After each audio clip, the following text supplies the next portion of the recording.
वर्ष 1975 में जब भारत में आपातकाल की घोषणा की गई तो बहुत से नेताओं को जेल जाना पड़ा था। उनमें से एक चेहरा था रामविलास पासवान का, जिन्हें गिरफ्तार कर लिया गया और उन्होंने पूरा समय जेल में बिताया।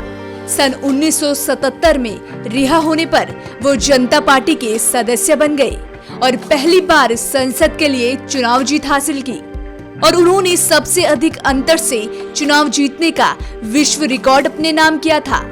वो 1980 और 1984 में हाजीपुर निर्वाचन क्षेत्र से 7वीं लोकसभा के लिए फिर से चुने गए।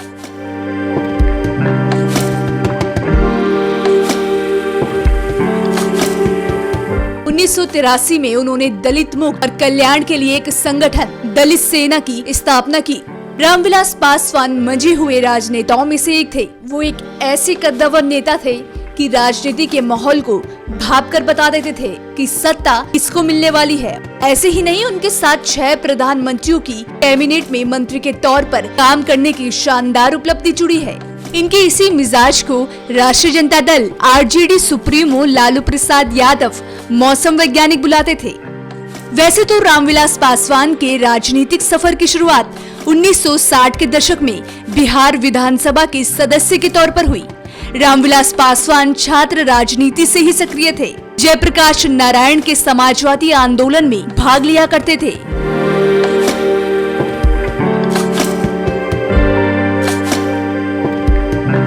पासवान ने 1980 और 1979 के लोकसभा चुनाव में जीत दर्ज की थी।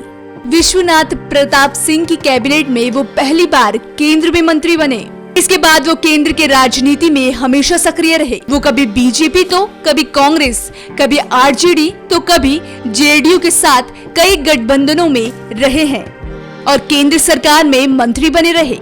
उन्होंने विभिन्न सरकारों में रेल से लेकर दूरसंचार और कोयला मंत्रालय तक की जिम्मेदारी संभाली।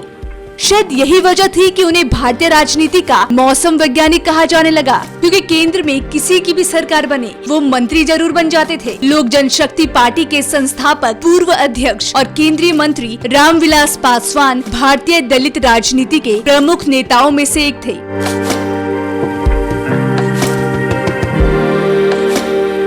पाँच दशक से भी ज्यादा लंबे राजनीतिक करियर में वो 8 बार लोकसभा के सदस्य रहे और रामविलास पासवान का 8 अक्टूबर की शाम को निधन हो गया। 74 वर्ष की उम्र में अंतिम सांस ली। उनके बेटे चिराग पासवान ने ट्वीट कर ये जानकारी दी।